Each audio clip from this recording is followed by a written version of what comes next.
Hello, welcome to Spring Plant Out at my homestead. So today it is warm enough to finally start putting things out. All of my plants are hardened off and I am so excited, but we are not working with the plants that I grew in the seed room just yet because I'm going to let them kind of sit for one more night before I start putting them in. What I'm going to be doing today is something I swore I would never do again, and that's planting pumpkins.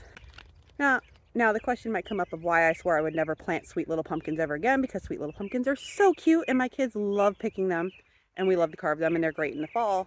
Well, that's because we have squash bugs and we have squash bugs really bad.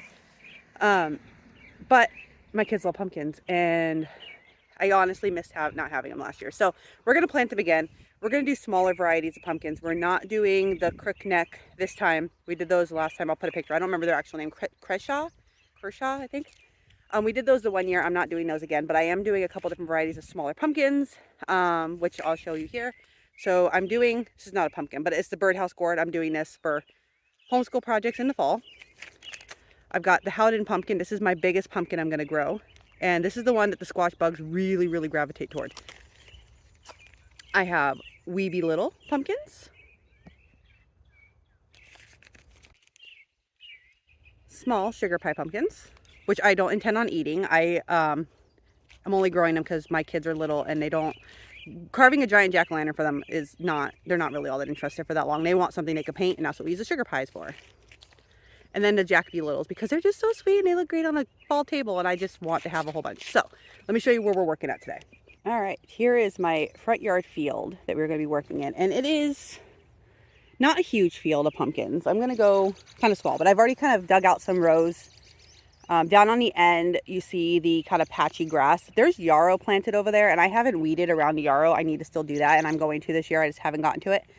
My husband kept hitting the yarrow with the mower, so I'm hoping if the pumpkins are here and I mulch the yarrow, maybe he won't hit them this time, because they should be a lot bigger than they are, but he's mowed them over a couple times now. They're growing back, though. They're very vigorous. They want to be alive. But we're going to do our rows of pumpkins here and see how far we get. Like, that's my pile down there. I also have my plant stakes that are already labeled and a stick for poking holes in the ground for the pumpkin seeds. Those are the tools I'm going to be utilizing today. And we're going to see how many rows we can get. If I don't make it all the way to the end, that's fine. I'll find something else to put in here. I'm sure I've got plenty of seeds. I can do some sunflowers or something mixed in. I am going to do my bigger pumpkins, the Howdens, in these end pieces here because I want them to ramble out into the grass. We aren't lawn people. Like, a manicured lawn is not something we enjoy. Most of our lawn is made up of weeds and wildflowers, and that's exactly how we like it. So if they ramble and they root into the grass and they take over the lawn, great. I'm fine with that. What I don't want them to do is ramble that way and take over my yarrow or go into my neighbor's yard. So we're going to put them on the end toward the inner part of my lawn here and just let them kind of spread out into the grass. These rows may be a little close, but I'm planting because I know the squash bugs are going to take over. I might do every other row. I haven't decided yet. We'll see how it's going as I'm planting them. Like, I'm kind of feeling like maybe I should skip this row and start here. That might be what we do. This way there's more room for them to ramble. So we're going to start with our Howden. These are 15 to 30 pound fruits, and they take about 115 days of warm weather to actually come to full term. We've done these before and the kids have always loved them. So we're going to just start out easy. Make a little hole. I have clay. They don't seem to mind the clay.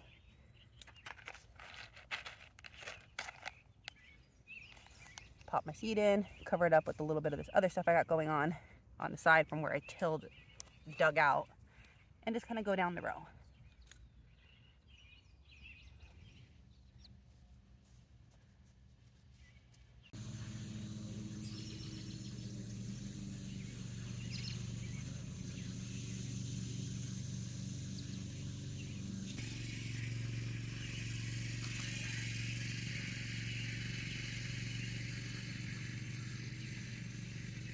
That one packet of Howdens got me 3 rows, which you can't see because there's nothing there. But I do have a tag marking where that last row was, and I'll come back through and I'll mark each of the rows. I just didn't know how many I was going to need. So I left my Howden tag there, and I'm going to move on to the next couple of rows and see how far I get. If I run out of room here and I don't have enough space for the pumpkins, I have another tilled up field over there. That is where my corn is going, but I can add some pumpkin rows, I'm sure, because I don't know how much corn I'm putting in. I wanted to fill the whole thing with corn. We'll see what happens. But pumpkins and corn grow really well together, so. So I'm not going to show the process of putting every single seed in the ground because that's just going to take forever and there's not much to show. It's just dirt, same kind of seed, poke a hole, pop it in. But I will tell you about this. This is the sugar pie pumpkins. They are small. They get 1 or 2 pumpkins a plant, it says. For a larger fruit, pinch off the extra flowers. We don't need them to be larger. And they're good for making pies, breads, etc. We're not doing any of that. My kids are going to paint them. And the only reason we are not eating them is because we are very close to the septic field on our property. Not too close to plant things, but like too close for my comfort for my kids to be eating anything that I pull out of this area. But that's why the corn's going way up on top of the hill, because it's nowhere near the septic field. But these take about 100 to 110 days to come to maturity. They will get several on a plant. I've done these every year. I've done pumpkins, which this is my 4th year doing pumpkins, and they always are really quick, really easy. They come in before the plant gets decimated by the squash bugs. All right, so I got 2 rows out of that package, and next up we are going to go with the Weeby Little. This says it's a patio pumpkin. I'm not putting them on my patio because I have too much going on my patio. My kids play there. They will probably destroy the vines. My patio is where their play yard is. So to save these pumpkins from being destroyed by my children, they're going to go out here in the field with the rest of the pumpkins. But I don't think there's very many seeds in here, so I think we're going to maybe get 1 row at max. Maybe not even 1 row. But these take 120 days to mature, which I find hard to believe because of how small they are. It says to do 2 to 3 seeds per hill. I'm only doing 1 seed because I'm just going down the row, and it doesn't matter if it doesn't fill in, it doesn't fill in. Because I'm worried the Howdens are going to ramble everywhere anyway, so we'll see what happens. And then they're about 8 ounces to a pound. So perfect for kids, perfect for my kids. So let's put these ones in. So the seeds were a lot smaller, more on the size of a Jack B. Little, but they were smaller than a normal pumpkin, which is expected. They're a smaller pumpkin. The Jack B. Little is what we're doing next. They're just miniature pumpkins. They're the kinds you would see on a Thanksgiving Day table for like place markers and stuff. There is nothing on here about weight, but I know they're tiny. You've seen them. They're the ones they sell in the little bags in the grocery store for like placing on your holiday tables or making for displays. They don't carve them, you don't cut them. Some people will cut the insides though, and they'll put like creme brulee inside, which I've done. That's a lot of fun. So you can use them for a lot of different things. They're not strictly ornamental. But these are the Jack B. Littles we're doing. I have 2 rows left here.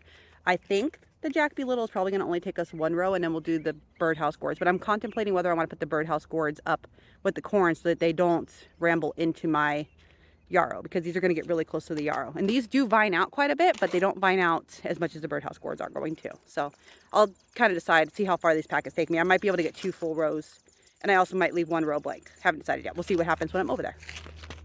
All right, so that covered 2 rows. So I just made them 2 rows. Birdhouse gourds are definitely going to go up in the cornfield instead.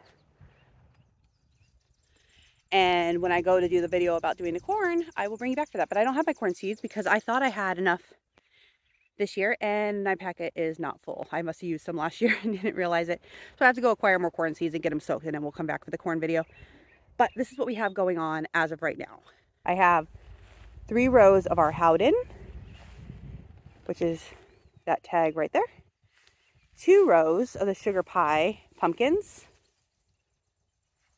1 row of the Weeby Little pumpkin. And 2 rows of the Jack B. Little pumpkins, which go right next to the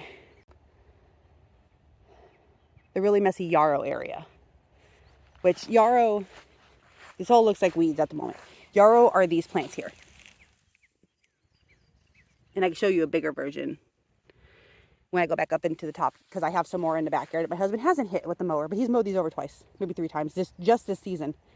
Last year he hit them a couple times too, so hopefully he's not. I might just fence this area off so he can't come in here. But that is our pumpkin field, and I will bring you back when we start seeing some green growth. All I have left to do over here is clean up my tools and water this all in, and this will just sit here until we get some growth.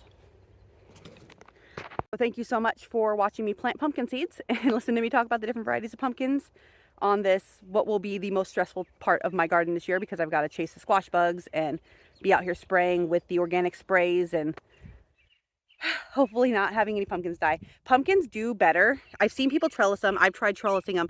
You can.